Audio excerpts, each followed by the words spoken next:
तो दोस्तों, क्या आप वर्किंग प्रोफेशनल हैं इंडिया में या फिर किसी भी कंट्री में 8 से 9 घंटे की जॉब करते हुए आप सोचे हैं कि यहाँ पर मैं पीएचडी में एडमिशन ले लूं, लेकिन पीएचडी तो रेगुलर मोड से होती है, तो फिर कैसे आप जॉब करते हुए अपने नेम के आगे डॉक्टर लगा पाएंगे। तो क्या पीएचडी ऑनलाइन मोड से मिलती है और क्या बिना जॉब छोड़े ही आप साथ में पीएचडी कर पाएंगे? सो इसका आंसर है यस। तो आगे बढ़ने से पहले मैं क्वेश्चन आपसे पूछना चाहता हूं कि आप कहीं पर जॉब कर रहे हैं, आप इंडिया में जॉब कर रहे हैं, अब्रॉड में जॉब कर रहे हैं, किस कंपनी में जॉब कर रहे हैं, एक बार जो कमेंट सेक्शन में कमेंट करके बताओ, जिससे कि हमें आपके साथ एंगेज करने का मौका मिलेगा और आपकी और भी ज्यादा समझकर हम आपके लिए वीडियोस लेकर आ पाएंगे। ठीक है, सो चलिए अभी आगे बढ़ते हैं वीडियो में। देखो, यहाँ पर पीएचडी करने के बहुत ज्यादा फायदे हैं। अगर आप एक वर्किंग प्रोफेशनल है, कहीं पर जॉब कर रहे हैं, देखिए सबसे बड़ा बेनिफिट तो यह है कि आपके नेम के आगे डॉक्टर लग जाता है और आपके पास डॉक्टरेट डिग्री आ जाती है। सो यहाँ पर इससे होता क्या है कि आपके जॉब में आपको ग्रो करने के, प्रमोशन लेने के चांसेस हैं वो बहुत ज्यादा बढ़ जाते हैं, क्योंकि आप डॉक्टरेट लेवल पर पहुंच जाते हैं। ठीक है, सो अब देखिए यहाँ पर आप एडमिशन ले कैसे पाएंगे,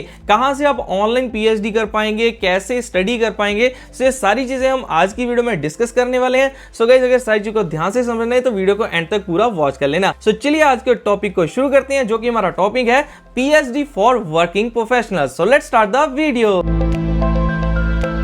तो चलिए सबसे पहले ये बात करते हैं कि जनरली पीएचडी में एडमिशन कैसे होती है, इसकी क्या एलिजिबिलिटीज रहती हैं। तो देखो, सबसे पहले तो आपकी मास्टर्स डिग्री कंप्लीट होनी चाहिए अगर आप पीएचडी में एडमिशन लेना चाहते हैं तो। ठीक है, देन उसके बाद देखिए आपको कई एंट्रेंस एग्जाम देने पड़ते हैं जो कि इसके इजी नहीं होते हैं। यूजीसी नेट गेट ऐसे एग्जाम्स आपको यहाँ पर देने पड़ते हैं। एंड अगर एडमिशन की बात करें तो देखिए साल में 2 बार पीएचडी में एडमिशन ओपन होती है, जब आप एडमिशन ले सकते हैं। और गाइज, इसकी स्टडी देखिए आपको पूरा रेगुलर मोड से करनी पड़ती है, जहां तक आपको यहाँ तक नॉलेज है, आगे तो आपको बताऊंगा। लेकिन जनरली पीएचडी में क्या हो रहा है कि 4 से 5 साल की रेगुलर स्टडी करनी पड़ती है। उसमें देखिए आपकी रिसर्च होती है, थीसिस होती है, सब कुछ सबमिट करना होता है और फुल टाइम आपको रिसर्च करनी पड़ती है किसी चीज पर। उसके बाद जाकर आपको डॉक्टरेट डिग्री मिलती है, जिसके बाद आपके नेम के आगे डॉक्टर लगता है और आपकी पीएचडी कंप्लीट होती है। सब देखो ये कितना ज्यादा लंबा प्रोसेस है। अब ये बात आप समझो कि बहुत सारे आज ऐसे लोग हैं जो कि मतलब इतनी ज्यादा हाई क्लास फैमिली से नहीं है कि उनका बिना जॉब किए इतना टाइम वो निकाल सके। लाइक देखो, पहले 5 साल तो उन्होंने लगाए ग्रेजुएशन करने के लिए,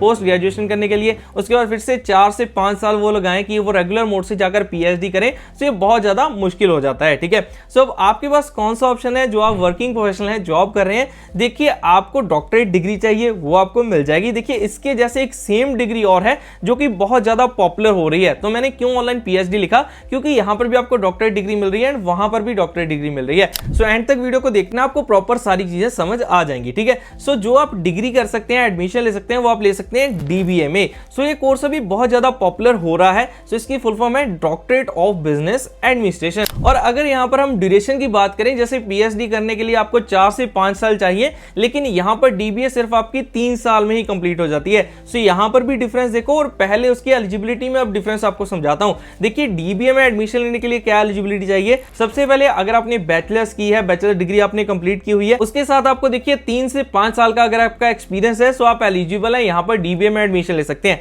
देखो पहली एलिजिबिलिटी ये थी, अगर आप इस कैटेगरी में आते हैं, आपने ग्रेजुएशन की है, 3 से 5 साल का आपको एक्सपीरियंस है, सो आप इसमें एडमिशन ले लो। नहीं तो सिर्फ अगर आपने एक मास्टर्स डिग्री की हुई है, सो आपको कोई भी एक्सपीरियंस लेने की जरूरत नहीं है। आप डायरेक्टली 3 साल में ही अपनी डीबीए कंप्लीट कर सकते हैं और यहां से अपनी डिग्री ले सकते हैं। और भी ज्यादा एक प्लस पॉइंट है कि यहां पर देखो आपको फॉरेन यूनिवर्सिटी से स्टडी करने का मौका यहां पर मिल रहा है। ठीक है, सो पीएचडी तो आप इंडिया की यूनिवर्सिटी से कर रहे हैं रेगुलर मोड से जाकर, लेकिन डीबीए यहां पर फॉरेन यूनिवर्सिटीज प्रोवाइड करवा रही हैं। सो अब अगर आप इंडिया में बैठे हो या फिर किसी और कंट्री में भी बैठे हुए हो, आप ये वीडियो को देख रहे हैं, सो आपके लिए यहां पर ये बहुत ही अच्छी न्यूज है कि आप वहीं पर बैठकर ऑनलाइन मोड से यहां पर अपनी डिग्री कर सकते हैं, डॉक्टरेट की डिग्री ले सकते हैं किसी भी फॉरेन यूनिवर्सिटी से। एंड अगर हम बात करें देखिए जॉब्स एंड कैरियर की, सो ये भी आपको डिटेल में समझाता हूं, लेकिन उससे पहले हम ये समझ लेते हैं कि यहां पर अगर आपको डीबीए में एडमिशन लेनी है, आपने डिसाइड कर लिया, आपको इसके बेनिफिट ज्यादा लगे। ठीक है, सो देखिए एडमिशन लेने के लिए आपको विजिट करना पड़ेगा collegevidya.com पर। यहां पर देखिए आपको सारी डिटेल बताई गई है।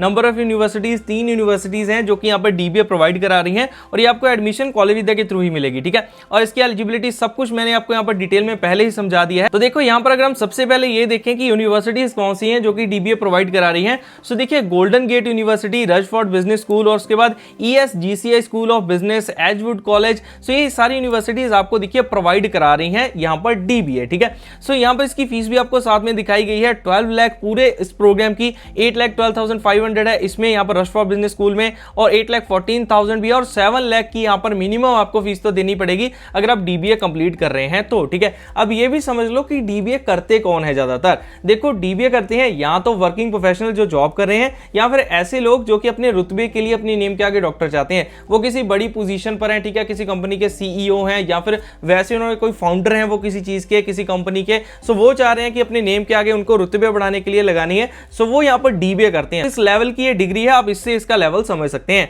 सो देखो यहाँ पर एडमिशन लेने के लिए आपको सिंपली करना क्या है, मैं डिस्क्रिप्शन में आपको लिंक दे दूंगा, वहां पर जाना, अपने इस प्रोग्राम को चूज करना है डीबीए को, ठीक है। उसके बाद आपको अपनी सिंपल सी डिटेल ये फिल करनी है सारी, उसके बाद फाइंड बेस्ट यूनिवर्सिटी पर क्लिक कर देना है। सिंपल क्वेश्चन के बाद आपको ये सारी यूनिवर्सिटीज दिखा दी जाएंगी, सो आप इनके बीच में कंपैरिजन कर सकते हैं। कई सारे फैक्टर्स हैं कंपेयर करने के लिए, जैसे यूनिवर्सिटी के पास कौन सी अप्रूवल्स हैं, प्लेसमेंट असिस्टेंस है, और ईएमआईज में आप अपनी फीस को पे कर सकते हैं, जो कि सबसे बड़ा बेनिफिट यहां पर आपको मिलता है कॉलेज विद्या के थ्रू एडमिशन लेने का, ठीक है। और डेडिकेटेड काउंसलर तो आपको मिलेगा ही, जो आपको प्रॉपर सारी चीजें गाइड करेगा, कैसे डॉक्यूमेंटेशन होगी। अब देखो ये फॉरेन की यूनिवर्सिटी है, सो आपको प्रॉपर ये भी तो नॉलेज चाहिए ना कि कहां से आपको डॉक्यूमेंट कैसे करना है, सब कुछ कैसे करना है, वो आपको सारी चीजें समझा दी जाएंगी। सो गाइस ये आपको बेनिफिट रहेगा, आप कॉलेज विद्या से एडमिशन ले सकते हैं, लिंक इसका मैं डिस्क्रिप्शन में आपके लिए डाल दूंगा, ठीक है। ये चीज क्लियर होगी। अब चलिए बात कर लेते हैं कि इसके बाद आपको जॉब एंड सैलरी का क्या यहां पर रहती है सारी चीज, ठीक है। सो यहां पर देखो आपकी जो हाईएस्ट सैलरी है वो 36 LPA तक लग सकती है। कौन सी पोस्ट पर, देखिए जब आप वाइस प्रेसिडेंट या फिर CFO बन जाते हैं, और देखिए 5 लाख पर एनम से लेकर इसकी सैलरी स्टार्ट हो जाती है। और देखिए यहाँ पर जो जॉब रोल्स हैं वो दिखाए गए हैं, administration officer, business development manager, associate manager, chief executive मतलब CEO, ये सारे पोस्ट के लिए आप यहाँ पर एलिजिबल रहते हैं। और एक चीज मैं आपको इंपॉर्टेंट और समझाना चाहता हूँ, देखिए यहाँ पर अगर तो आपका जो मोटिव है इसको करने का, डॉक्टर डिग्री लेने का, वो है कि आपको आगे जाकर लेक्चरर बनना है, ठीक है। सो आपको किसी गवर्नमेंट जॉब में जाना है, वहां पर आपको लेक्चरर बनना है, सो मैं आपको प्रेफर करता हूं कि आप PhD करो, ठीक है। क्योंकि PhD में क्या है, आपको रेगुलरली आप उस टॉपिक पर पूरी रिसर्च कर रहे हैं, उस फील्ड का पूरा आप थीसिस बना रहे हैं, उन चीजों को सीख रहे हैं, ठीक है, जो कि आप DBA में आपके नेम के आगे डॉक्टरेट लग जाता है, और इसकी फुल फॉर्म भी है डॉक्टरेट ऑफ बिजनेस एडमिनिस्ट्रेशन। सो इसकी स्टडी इससे रिलेटेड होगी। लेकिन अगर आपको किसी पर्टिकुलर सब्जेक्ट को लेकर आपको उसको लेक्चरर बनना है, सो तब आप PhD को प्रेफर कर सकते हैं। अदरवाइज अगर आपके दूसरे गोल्स हैं जो मैंने आपको बता दिए, जॉब में प्रमोशन चाहिए, अच्छी खासी जॉब चाहिए, किसी लेवल पर हो, डॉक्टर आपको अपने नेम के आगे लगाना है अपने रुतबे के लिए, ठीक है, प्रमोशंस के लिए जॉब में, तो आपके लिए देखिए यहां पर DBA बहुत ही अच्छी है। लेकिन अगर आपको लेक्चरर ही बनना है किसी गवर्नमेंट जॉब में जाकर, सो आपके लिए फर्स्ट प्रेफरेंस है कि आपको PhD ही करनी है। बाकी सारी जॉब्स के लिए DBA बेस्ट है, आप यहां पर एडमिशन ले सकते हैं। सो गाइस देखो अब मैंने आपको इसकी कंप्लीट डिटेल बता दी है कि PhD में कैसे एडमिशन होती है, और उसको कंपेयर भी कर दिया DBA के साथ, इसकी डिटेल भी बता दी, ठीक है। और एडमिशन कैसे लेना है वो बात कर ली,